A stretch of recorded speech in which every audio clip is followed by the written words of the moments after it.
mag-sponsor ako ng kabaong. Muntikan kami madisgrasya. Ang nangyari lang, naputol na yung preno natin. Ayan oh. Oh, sumabit lang sa bato. Hindi ko pa oras kanina. Wala pa kasi yung yung pangako ni Sir Roselio Ropin, kaya hindi pa ako natuluyan. Sir Roselio Ropin, kung sakali naman po na bigyan niyo po ako ng kabaong na may padala dito sa amin, para kung sakali po na kunin na nga ako ni Lord, hindi na po mamumroblema yung pamilya ko.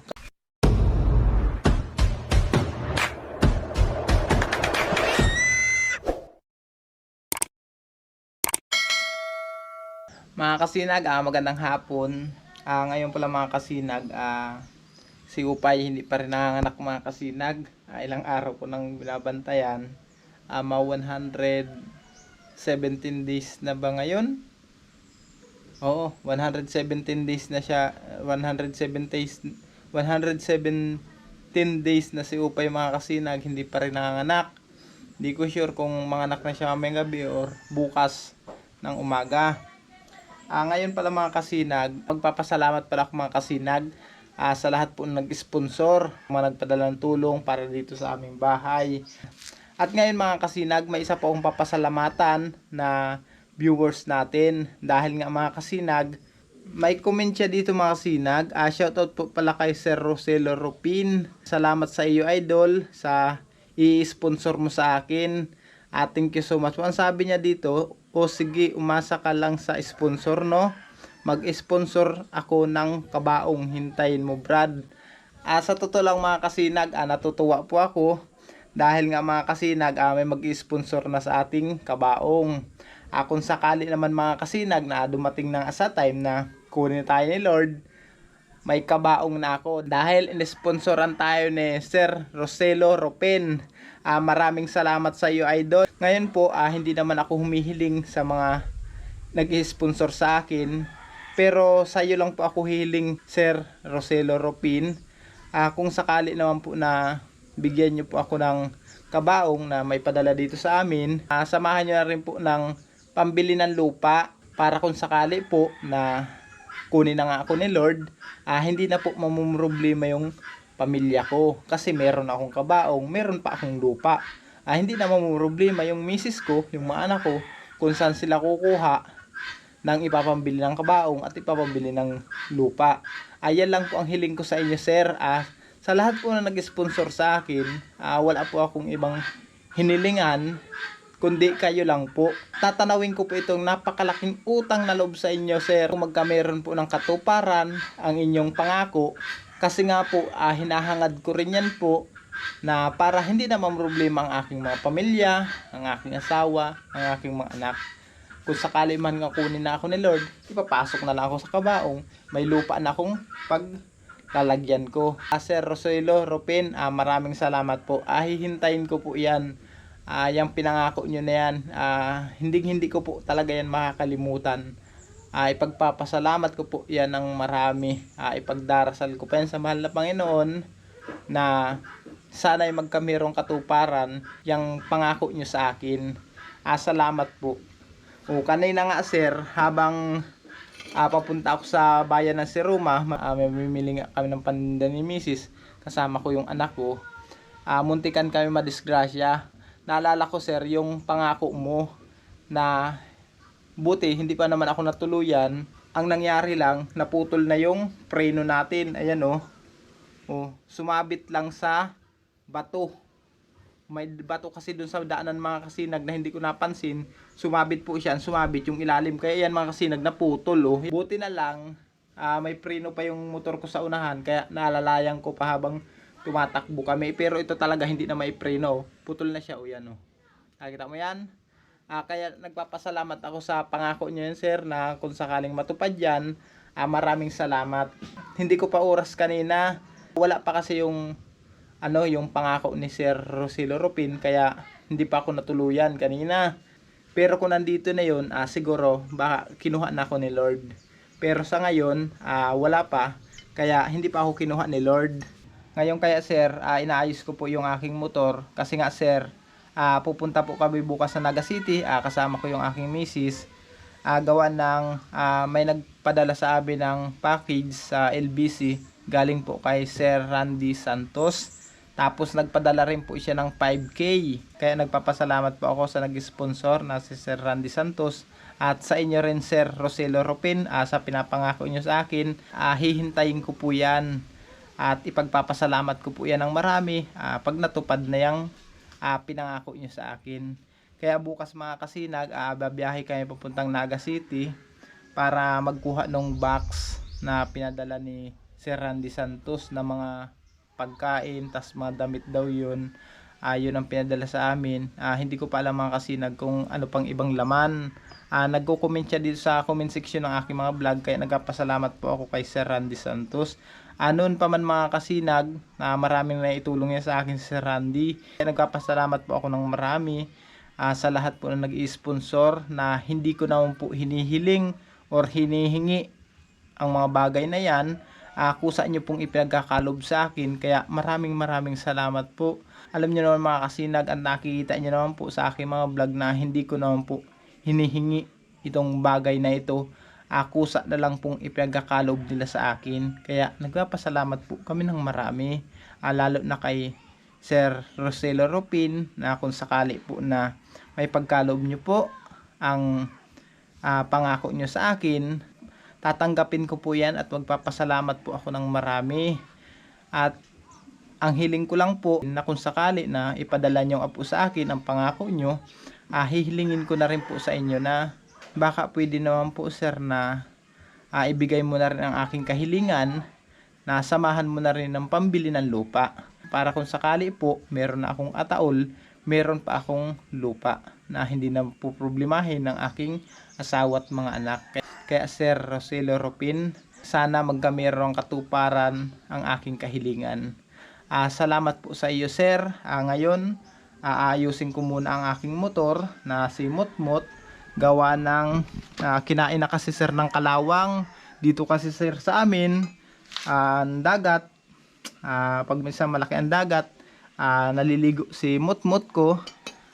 No choice, kailangang ilusong ko siya para makauwi lang kami dito.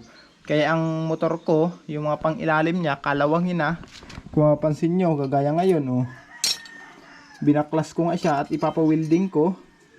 Pupuntahan ko si Boss Charlie, yung nanggagawa dito ng bahay ko. Alam ko may welding yun. Papawilding ko muna pansamantala.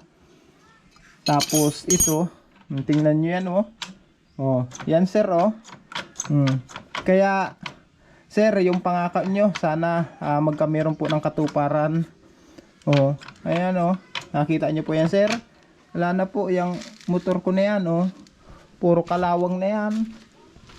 Hanggang dito, tingnan nyo po yan, nakita nyo yan sir, yung apakan ko nakadikit na sa cambio niya. Tapos pauga-uga na lang siya. Ang ginawa ko, nilagyan ko lang ng kabilya dyan, itatali ko na lang siya. Itatali ko na lang po siya dyan para mag-ano yung motor ko, mag-sinro. Para pag inapakan ko, hindi man mag-uga-uga ng ganon. Sir, salamat po talaga ng marami sa pangako nyo po na yan. Siguro pag nandito na yan, pinangako mo sa akin na yan, kukunin ako ni Lord pag naipadala mo na yan sa akin. At para hindi naman problema yung pamilya ko. Sa lahat po pala na nag-i-sponsor sa amin, magpapasalamat po ako ng marami sa nag-sponsor nitong flooring ng aming bahay, sa mga bubong, at kung ano pa man ang na-sponsoran nyo dito sa pagpagawa ng ating kusina. Maraming salamat po sa inyo sa pambili ng mga gamit ng anak ko, darating na pasukan.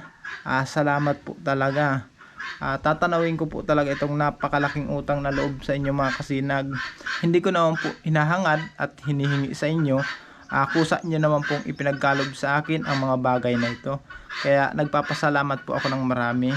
Hindi man po ako makabawi sa lahat ng nag-abot sa amin ng tulong, sa lahat na nag-sponsor sa amin.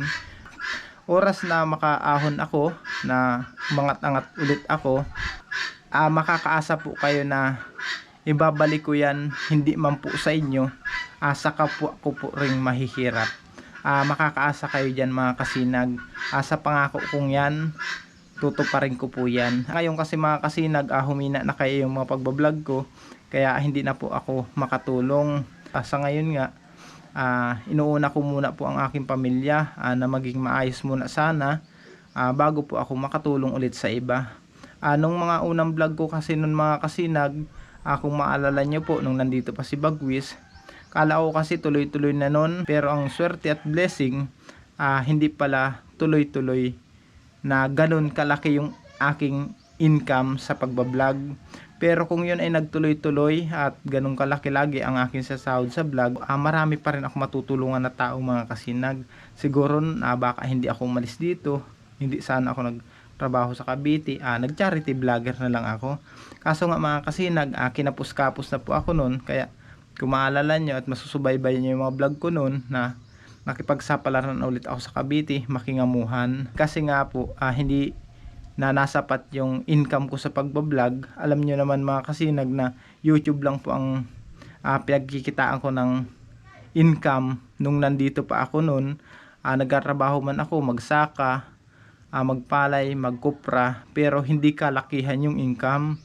Napakaliit lang po ng income dun. Nagpapasalamat lang po ako na hanggang ngayon hindi nyo pa rin po kami pinapabayaan. Pero makakaasa po talaga kayo mga kasinag na kung sakali na maiba ulit ang takbo ng aming pamumuhay, na umangat-angat ulit, di man po ako makabawi sa mga nag-sponsor sa amin, ibabalik ko naman po ito sa kapwa ko ring mahihirap, na makatulong din tayo kagaya ng mga ginawa natin noon. Nakita nyo naman po mga kasinag yung mga ginawang tulong ko rin noon nung malaki pa yung kinikita ko sa pagbablog. Hindi ko pa inisip na umangat. Ang nasa isip ko noon, makatulong din sa aking kapwa. Kasi nga mga kasinag, laking hirap po ako. Alam ko rin naman ang sitwasyon ng mga pamumuhay dito.